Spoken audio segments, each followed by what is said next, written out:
Hi everyone, welcome to my channel. So today we are going to discuss the topic of electric flux.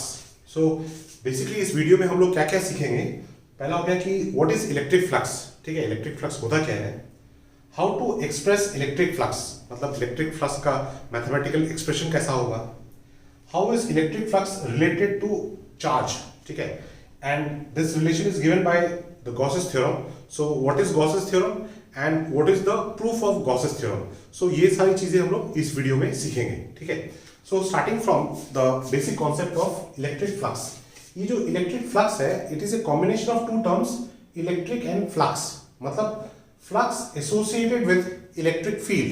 ठीक है, so सबसे पहले हमको इस जानना पड़ेगा कि ये flux क्या चीज है. ठीक है, तो ये जो flux है ये हम लोगों ने क्लास 11 में पढ़ा था in fluid dynamics. Rate of flow of fluid, it is also called volume of liquid flowing per unit time. ठीक है, उसी को फ्लक्स बोलते हैं, लिक्विड फ्लक्स. ठीक है, volume of liquid flowing per unit time. ठीक है, इसको फ्लक्स बोलते हैं, लिक्विड फ्लक्स. ठीक है, अब ये देखिए हम लोगों ने जो इसे पढ़ा था with regard to equation of continuity पढ़ा था. इक्वेशन ऑफ कंटिन्यूटी में क्या था, जैसे मतलब मान लीजिए कि आपका ऐसा कुछ क्रॉस सेक्शन है, क्रॉस सेक्शन ट्यूब, मतलब ऐसा एक ट्यूब है. ठीक है, और यहां से लिक्विड फ्लो हो रहा है. ठीक है, और ये जो क्रॉस सेक्शन है इसका एरिया है ए. ठीक है, और इस डायरेक्शन में जो वेलोसिटी है वो v है. ठीक है, सो यहां पे जो volume of liquid flowing per unit time वो क्या होगा, वो होगा this quantity volume of liquid flowing per unit time through this cross section. It will be equal to area into velocity, area of cross section multiplied by this velocity. ठीक है, अब ये situation जो है इसको थोड़ा अच्छे से समझने के लिए ये फिगर थोड़ा मैं चेंज करता हूं. ठीक है, अब मान लेते हैं कि हमारे पास एक सिलिंड्रिकल कंटेनर है. ठीक है, this is a cylindrical container. Okay, and ये कंटेनर जो है ऊपर से ओपन है. ठीक है, ऊपर से ओपन है, नीचे से क्लोज्ड है. अब यहां पे जो इसका क्रॉस सेक्शन एरिया है वो मान लेते हैं ए है. ठीक है, इसका क्रॉस सेक्शन एरिया ए है, कैपिटल ए. अब पानी ऊपर से ऐसे गिर रहा है. ठीक है, पानी गिर रहा है. सो यहां पे जो पानी ऊपर से आ रहा है, ठीक है, जो गिर रहा है इसमें ऐसे पानी इस क्रॉस सेक्शन में, उसका वेलोसिटी v है. ठीक है, तो यहाँ पे पानी का वॉल्यूम इसमें बढ़ता जाएगा, कंटेनर में बढ़ता जाएगा. यहाँ पे जो पर यूनिट टाइम वॉल्यूम इंक्रीज हो रहा है, that is the rate of flow. ठीक है, rate of flow of liquid that is entering the vessel. So जो रेट ऑफ फ्लो है, रेट ऑफ फ्लो, ठीक है, या जिसको लिक्विड फ्लक्स बोलते हैं, वो क्या होगा, वो area into velocity that is equal to area into velocity. ये दिस इज क्लास 11 कॉन्सेप्ट. ठीक है, अब यहां पे हम लोग क्या करते हैं कि जो कंटेनर है, ठीक है, जो कंटेनर है सेम कंटेनर, बट जो पानी गिर रहा है ना वो अब ऐसे गिर रहा है, थोड़ा स्लैंडिंग पोजीशन में आ रहा है पानी.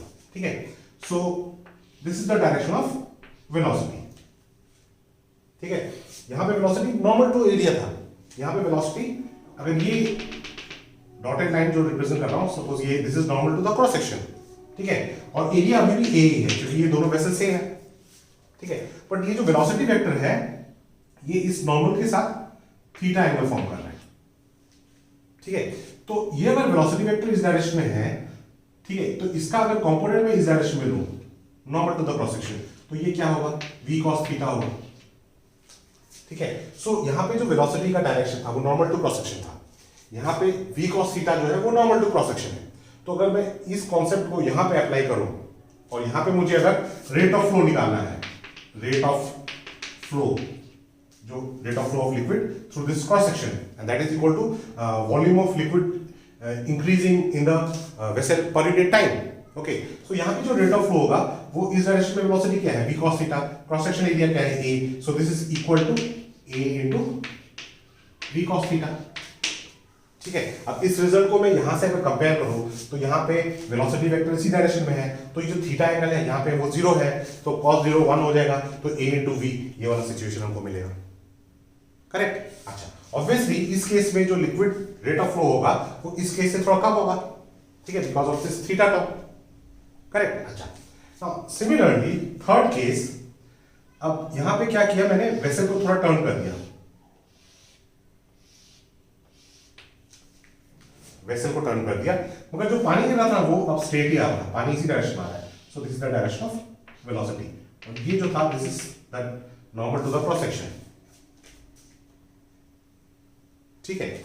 सो अब अगर मैं, ये एंगल का थीटा है, ये एंगल थीटा है, ठीक है, और ये जो नॉर्मल का डायरेक्शन है इसको मैं अगर एन कैप लूं, मतलब नॉर्मल का डायरेक्शन एन कैप, ठीक है, और ए यहां पे एरिया है, A is the cross section area, तो इस केस में अगर ये जो एन कैप है इसका component in the direction of velocity vector लूं तो वो क्या होगा, एन कॉस थीटा होगा। तो अगर मैं यहां पे rate of flow equal to मैं लिखता हूं A into n cos theta into v, ठीक है, सो फिर मुझे सेम रिजल्ट मिलता है, रेट ऑफ फ्लो, मतलब यहां पे इस केस में a into n cos theta into v हुआ, ठीक है। इसका मतलब क्या है, देखिए यहां पे जो रेट ऑफ फ्लो है वो किसके ऊपर डिपेंड कर रहा है, वो डिपेंड कर रहा है कि एरिया का वैल्यू कितना है, मैग्नीट्यूड कितना है, वो डिपेंड कर रहा है वेलोसिटी का मैग्नीट्यूड कितना है, वो इसके ऊपर भी डिपेंड कर रहा है कि जो ये वेलोसिटी है ये नॉर्मल के साथ कितना एंगल फॉर्म कर रहा है, मतलब जो रेन वाटर है या पानी जो गिर रहा है, ठीक है, वो पानी किस एंगल में गिर रहा है, ठीक है। सो ये जो रेट ऑफ फ्लो है इन सारे क्वांटिटीज के ऊपर डिपेंड कर रहा है, और ये जो चीज है यहाँ पे जो रेट ऑफ फ्लो लिखा है या volume of liquid flowing per unit time, वो है आपका फ्लक्स। सो यहाँ पे जो मैंने लिखा है रेट ऑफ फ्लो या volume of liquid flowing per unit time, so that is called flux, ठीक है। बट ये जो फ्लक्स है this is with regard to fluid mechanics, ठीक है। अब इलेक्ट्रिक फ्लक्स में इसका कॉरस्पॉन्डिंग मतलब क्या है, इसका कॉरस्पॉन्डिंग मीनिंग क्या है, ठीक है, वो भी समझते हैं।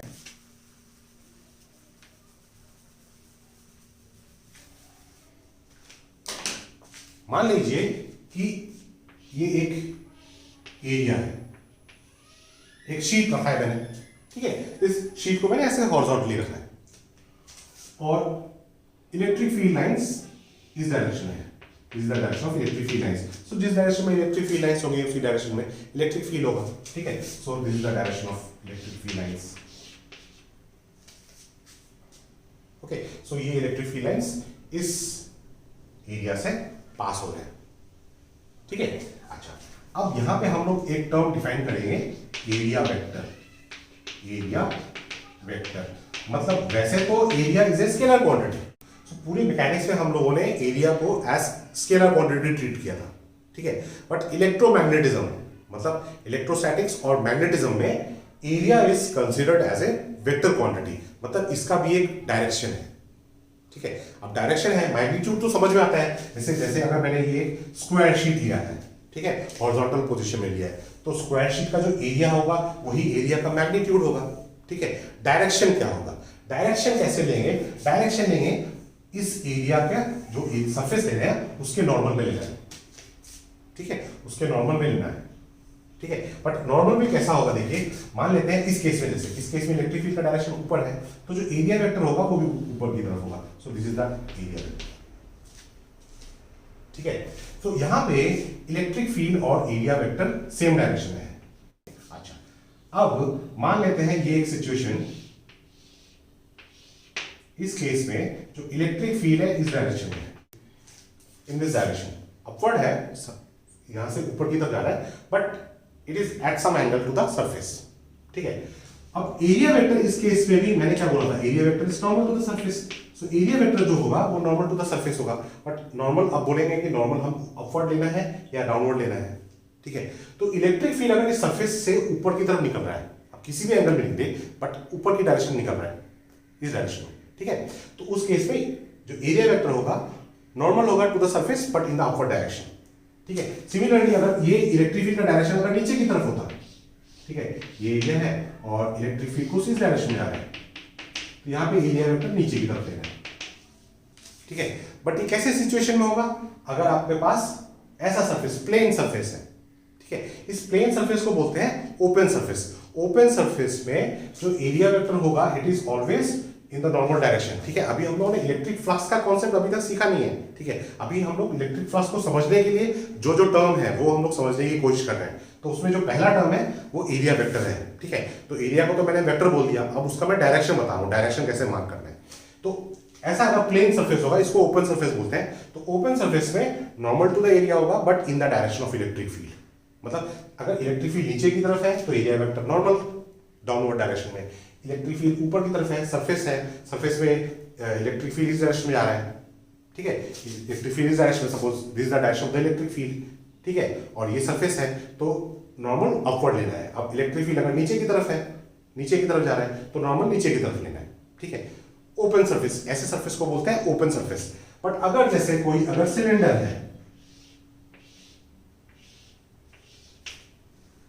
ठीक है, सो इस केस में अगर एरिया लेना है तो ये सिलेंडर हो गया, क्यूब हो गया, तो इन सब में जो सरफेस होगा इसको बोलते हैं क्लोज सरफेस। ठीक है, तो क्लोज सरफेस में क्या होगा, अगेन एरिया जो वेक्टर होगा वो नॉर्मल टू सरफेस होगा but in the outward direction, her surface के आउटवर्ड। मतलब अगर ऊपर का सरफेस ले रहे हैं, ये सरफेस ले रहे हैं, तो नॉर्मल किस तरफ होगा, A1। ठीक है, नॉर्मल टू दिस सरफेस। अगर ये जो नीचे का सरफेस लिया है तो area vector normal to this surface, area vector in the downward direction. ठीक है, ये जो कर्व सरफेस है, मतलब इस साइड अगर मैं ले रहा हूं तो एरिया वेक्टर किस तरह होगा, इस तरह होगा। ठीक है, normal to this surface, suppose this A3, this is A2। ठीक है, सो क्लोज सरफेस के लिए एरिया वेक्टर नॉर्मल आउटवर्ड होगा और ओपन सरफेस के लिए नॉर्मल होगा इन the direction of electric field. ठीक है, यहां तक हमको समझ में आ गया, मतलब एरिया वेक्टर क्या है वो अभी सीख गए। ठीक है, अभी हम लोग समझते हैं कि फ्लक्स कैसे निकालेंगे। ठीक है, बट हमको ध्यान रखना है कि हमको लिक्विड फ्लक्स समझ में आ गया। लिक्विड फ्लक्स का कॉन्सेप्ट ही यहाँ पे मैं अप्लाई करने वाला हूँ। ठीक है, वहां पे जो एरिया था यहाँ पे भी एरिया है। ठीक है, और वहां पे वेलोसिटी था, यहाँ पे हो गया वो इलेक्ट्रिक फील्ड या फिर इलेक्ट्रिक फील्ड लाइंस। ठीक है, सो अब जैसे इस केस में theta is the angle between electric field and area vector. ठीक है, सो अब यहां पे ये जो इलेक्ट्रिक फील्ड है इस डायरेक्शन में, तो इसका component in the direction of area vector क्या होगा? अगर ये E है, ये थीटा है, तो ये कंपोनेंट कितना होगा? ये कंपोनेंट E cos थीटा होगा, ये कंपोनेंट E cos थीटा होगा। करेक्ट, इलेक्ट्रिक फील्ड तो इस डायरेक्शन में है, मतलब इलेक्ट्रिक फील्ड लाइंस जो है वो तो इस डायरेक्शन में जा रहे हैं। ठीक है, this is electric field lines, these are going in this direction. Okay, and electric field is in the direction of electric field lines. तो E cos थीटा जो है वो हो गया आपका component of electric field in the direction of area vector. ठीक है, ये इस केस में हो गया। तो जो फ्लक्स है, इलेक्ट्रिक फ्लक्स, इसको डिनोट करते हैं सिंबल फाई के साथ, फाई। ठीक है, इसको फाई बोलते हैं। ठीक है, तो जो इलेक्ट्रिक फ्लक्स है उसको हम लोग मैथमेटिकली कैसे रिप्रेजेंट करेंगे? ठीक है, अगर हम लोग जो फ्लो ऑफ लिक्विड के कॉन्सेप्ट को यहाँ पे कंपेयर करें तो इलेक्ट्रिक फ्लक्स ये हो जाएगा आपका A into E cos theta. इस केस में A into E cos theta, मतलब electric flux it is equal to area multiplied by component of electric field along area vector, component of electric field along area vector.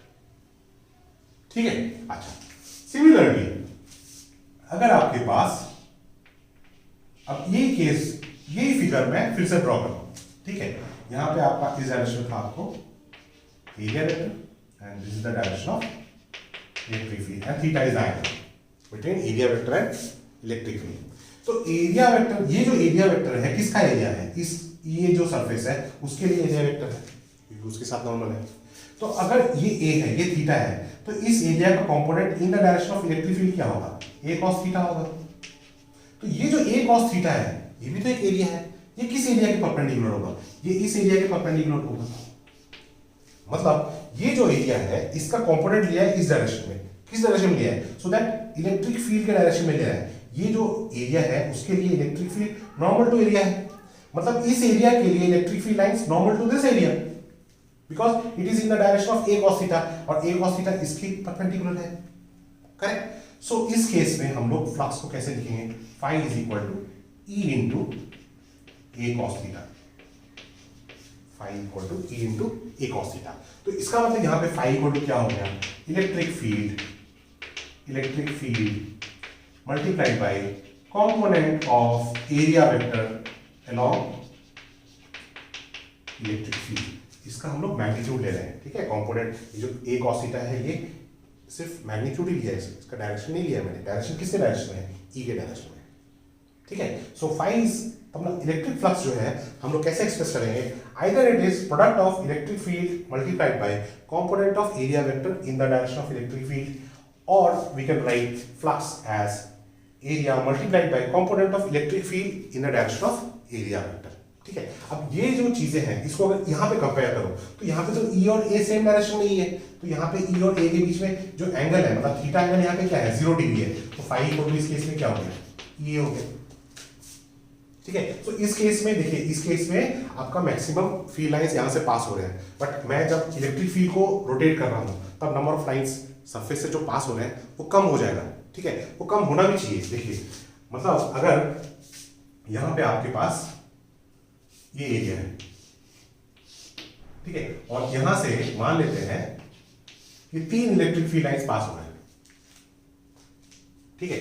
तो अगर मैं यहाँ पे इस area को थोड़ा टिल्ट कर दूं, ठीक है, यहाँ पे एरिया वेक्टर मतलब यहाँ पे अगर इस डायरेक्शन में ई है इलेक्ट्रिक फील्ड और एरिया वेक्टर इसी डायरेक्शन में है, तो electric field is normal to the area, 3 lines are passing through the area, okay.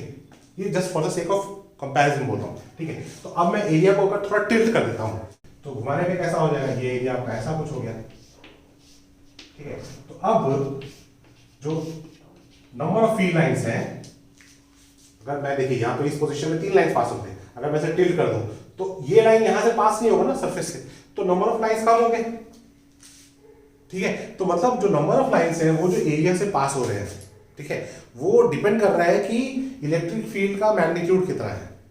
Magnitude क्यों मैं बोल रहा हूं, क्योंकि अगर इलेक्ट्रिक फील्ड का मैग्नीट्यूड ज्यादा होगा तो नंबर ऑफ लाइंस ज्यादा होंगे, ठीक है। तो इसका मतलब इलेक्ट्रिक फील्ड के मैग्नीट्यूड के ऊपर डिपेंड कर रहा है, एरिया के ऊपर भी डिपेंड कर रहा है। क्यों, क्योंकि अगर मैं ये जो एरिया है, ठीक है, अब इस एरिया की जगह पे यहाँ पे अगर सपोज ये 3 लाइंस है, ठीक है, और मैं एरिया को छोटा कर दूं, एरिया को छोटा कर दिया, तो जो उस एरिया से जो नंबर ऑफ लाइंस पास हो रहे हैं अब तो एक ही लाइन पास हो रहा है, तो मतलब एरिया के मैग्नीट्यूड के ऊपर डिपेंड करेगा, ठीक है। नंबर ऑफ लाइंस जो पास हो रहे हैं वो इलेक्ट्रिक फील्ड इंटेंसिटी के मैग्नीट्यूड के ऊपर डिपेंड करेंगे, वो एरिया के ऊपर डिपेंड करेंगे, ठीक है। वो इसके ऊपर भी डिपेंड करेंगे कि इलेक्ट्रिक फील्ड का डायरेक्शन क्या है, मतलब इलेक्ट्रिक फील्ड और एरिया के बीच में एंगल कितना है, ठीक है। इन 3 फैक्टर्स के ऊपर डिपेंड करेगा इलेक्ट्रिक फ्लक्स। ये जो क्वांटिटी है, नंबर ऑफ लाइंस जो पास हो रहे हैं थ्रू द गिवन एरिया, ठीक है, that is basically called electric flux, ठीक है। Electric flux, the number of lines which is passing through the area, ठीक है। बट जो एक्चुअल डेफिनेशन है, अब यहां पे देखिए हम लोग इस केस में कैसे ले रहे थे, number of lines are passing through the area in the perpendicular direction. इस केस में हम लोगों ने क्या किया, इलेक्ट्रिक फील्ड इस डायरेक्शन में चला गया, electric field is at some angle to the area vector, but again हम लोग ई कॉस थीटा लिया कि नहीं, फ्लक्स कैलकुलेट करने के लिए हम लोगों ने ई कॉस थीटा लिया। अब ये जो ई कॉस थीटा है वो तो परपेंडिकुलर टू द एरिया है, वो तो परपेंडिकुलर टू द एरिया है। सिमिलरली इस केस में हम लोगों ने क्या किया, यहाँ पे हम लोगों ने एरिया इस डायरेक्शन था, इलेक्ट्रिक फील्ड इस डायरेक्शन था, मगर हम लोगों ने जब phi equal to E into A cos theta लिखा, अब ये जो ए कॉस थीटा है उसके लिए तो इलेक्ट्रिक फील्ड है परपेंडिकुलर है, ठीक है। तो इसका मतलब इलेक्ट्रिक फ्लक्स जब हम लोग कैलकुलेट करते हैं तो हम लोग वही लाइंस कैलकुलेट करते हैं जो लाइंस सरफेस के साथ परपेंडिकुलर है, सरफेस से परपेंडिकुलर है, ठीक है। तो इसका मतलब जो डेफिनेशन ऑफ इलेक्ट्रिक फ्लक्स है वो हम लोग क्या लिखेंगे, वो मैं यहाँ पे आप लोग के लिए लिख देता हूं। Electric flux is the total number of electric field lines passing through an area, the area being held perpendicular to the field lines. So अभी हम लोगों ने सीखा कि अगर ये एक एरिया है, ठीक है, और this is the direction of the area vector and this is the direction of the electric field and this angle is theta. Theta is the angle between electric field and area vector. तो जो electric flux है phi it is equal to E A cos theta और phi equal to A into E cos theta. ठीक है, यहाँ पे area का component लिया था, यहाँ पे इलेक्ट्रिक फील्ड का कंपोनेंट लिया था, बट इसको जनरलाइज करके हम लोग लिख सकते हैं phi is equal to E A cos theta where theta is the angle between electric field and area vector. तो इसका मतलब phi equal to हो गया E dot A. ठीक है, phi equal to E dot A. तो मतलब electric flux is a dot product of electric field and area vector. तो मतलब पहली चीज तो होगी कि ये स्केलर क्वांटिटी है.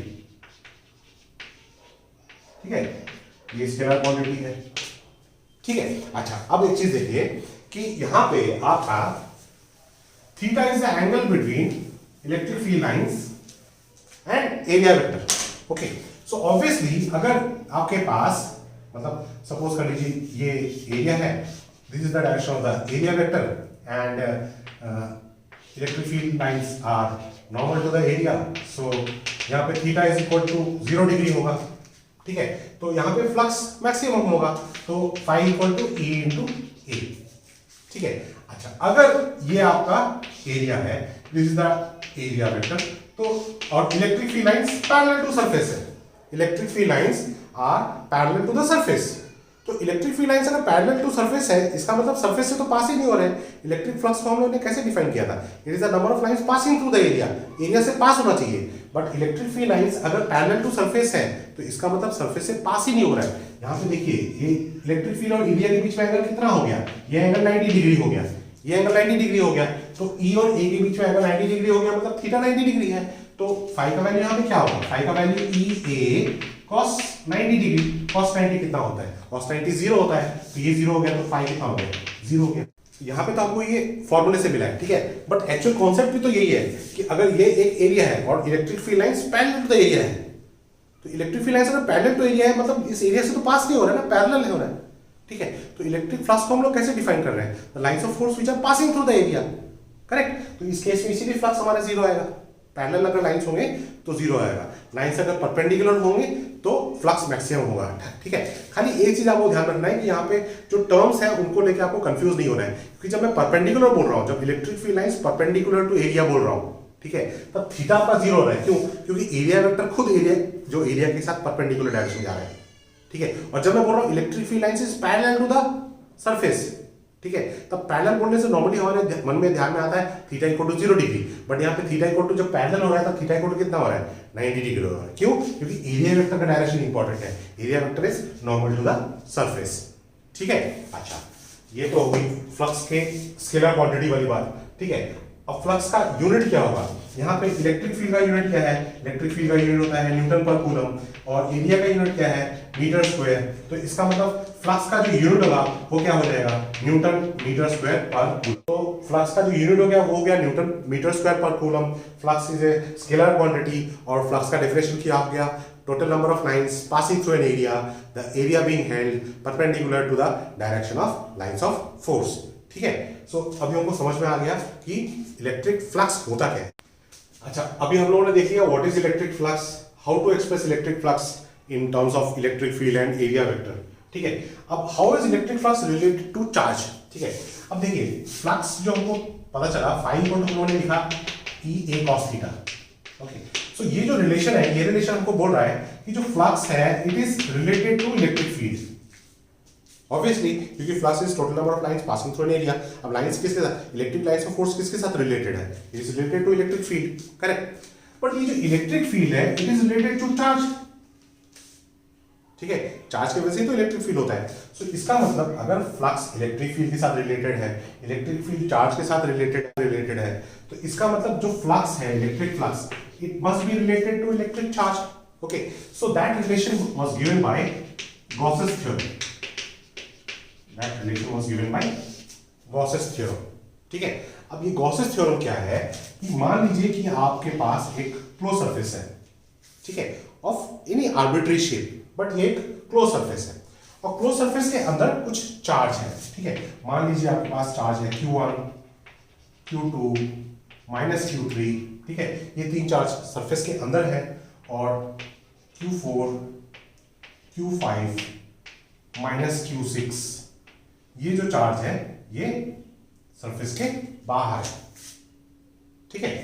तो जो फ्लक्स होगा, total flux through the surface, total flux through this surface, close surface, it will be equal to 1 by epsilon naught times, मतलब अगर ये फ्री स्पेस है तो एप्सिलॉन नॉट होगा, परमिटिविटी ऑफ फ्री स्पेस, और अगर ये कोई मीडियम है तो परमिटिविटी ऑफ द मीडियम, ठीक है। बट अगर फ्री स्पेस है, एयर है, तो जो फ्लक्स होगा थ्रू दिस सरफेस, ठीक है, it will B 1 by epsilon times the enclosed charge, enclosed charge. This is Gauss's theorem, ठीक है। तो इसका मतलब इस केस में क्या होगा, phi equal to 1 by epsilon naught Q enclose, मतलब इस सरफेस के अंदर क्या क्या चार्ज है, इसके अंदर है charge Q1 plus Q2 plus minus Q3, ठीक है। ये होगा आपका एनक्लोज चार्ज। जब चार्ज को ऐड करेंगे तो चार्ज का साइन लेना है, अगर नेगेटिव चार्ज है तो नेगेटिव चार्ज यहाँ पे लेना है, ठीक है। So this will be the flux through this surface, मतलब आपको अगर चार्ज पता है सरफेस के अंदर क्या चार्ज है तो आप पता लगा सकते हैं कि उस सरफेस से फ्लक्स कितना है, ठीक है। So this is Gauss's theorem, ठीक है। गॉस थ्योरम का स्टेटमेंट क्या होगा कि flux through a closed surface is 1 by epsilon naught times the charges enclosed by the surface, ठीक है। सो ये हो गया statement of Gauss's theorem. So next हम लोग देखते हैं what is the proof of this theorem, ठीक है। So proof of Gauss's theorem.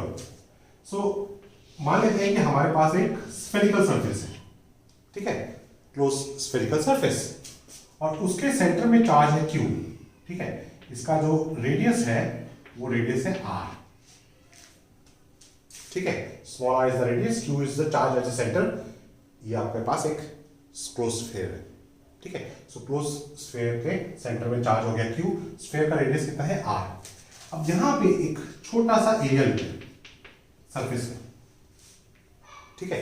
तो इस छोटे से एरिया के लिए जो एरिया वेक्टर होगा वो तो नॉर्मल टू द एरिया होगा, डाउनवर्ड डायरेक्शन। मैंने बोला था ना क्लोज सरफेस के लिए एरिया वेक्टर कहाँ होगा, नॉर्मली आउटवर्ड। तो DA area vector for this small area. अच्छा, अब इस एरिया में, इस रीजन में जो इलेक्ट्रिक फील्ड होगा इस चार्ज के लिए वो भी तो इसी डायरेक्शन में होगा, तो ये E हो गया, ठीक है। तो इलेक्ट्रिक फील्ड और एरिया वेक्टर सेम डायरेक्शन में है। तो जो फ्लक्स है थ्रू दिस स्मॉल पार्ट, ठीक है, फ्लक्स थ्रू स्मॉल एरिया, इस स्मॉल एरिया से जो फ्लक्स है वो d phi is equal to E dA cos 0 degree होगा, क्योंकि इलेक्ट्रिक फील्ड और एरिया वेक्टर के बीच में एंगल तो 0 डिग्री होगा, दोनों पैरेलल है, ठीक है। So d phi is equal to E dA, ठीक है। सो ये हो गया flux through this small area, ठीक है। सो टोटल फ्लक्स अगर निकालना है तो ऐसे सरफेस में छोटे छोटे एरिया लेने पड़ेंगे, और हर सरफेस के लिए, हर छोटे एरिया के लिए हमको अलग से फ्लक्स कैलकुलेट करना पड़ेगा और फिर ऐड करना पड़ेगा, ठीक है। तो instead of calculating the area and calculating the flux separately, हम लोग यहाँ पे क्या कर सकते हैं, वी कैन इंटीग्रेट, ठीक है। सो जो टोटल फ्लक्स होगा फाई, इसको इंटीग्रेट करने से मिलेगा। सो फाई इक्वल टू क्या होगा, integration of DA, but integration जो होगा वो ओवर द क्लोज सरफेस होगा, तो ये इंटीग्रेशन का सिंबल है, इंटीग्रेशन ओवर क्लोज सरफेस, ठीक है। सो यहाँ पे E का वैल्यू क्या है, E यहाँ पे इस चार्ज के लिए कितना होगा, E इज equal to 1 by 4 pi epsilon naught Q by R square, ये E का वैल्यू है। और ये जो integration over close surface DA, मतलब आप ये जो स्मॉल एरिया था वो DA था, तो इसको अगर इंटीग्रेशन करते हैं पूरे सरफेस के लिए तो आपका पूरे सरफेस का एरिया मिलेगा, ठीक है। So integration over close surface DA, इसका वैल्यू कितना होगा, 4 pi R स्क्वायर, स्फीयर का total surface area 4 pi R square होगा, करेक्ट। सो ये वैल्यूज अगर यहाँ पे मैं सब्स्टिट्यूट करता हूँ तो मेरे को क्या मिलता है, E का वैल्यू और ये इंटीग्रेशन DA का वैल्यू यहाँ सब्स्टिट्यूट करता हूँ, तो phi is equal to 1 by 4 pi epsilon naught Q by R square multiplied by 4 pi R square, correct. तो यहाँ पे 4 pi R स्क्वायर कैंसिल हो गया, ठीक है। तो फाई इक्वल टू कितना मिला, phi is equal to Q by epsilon not.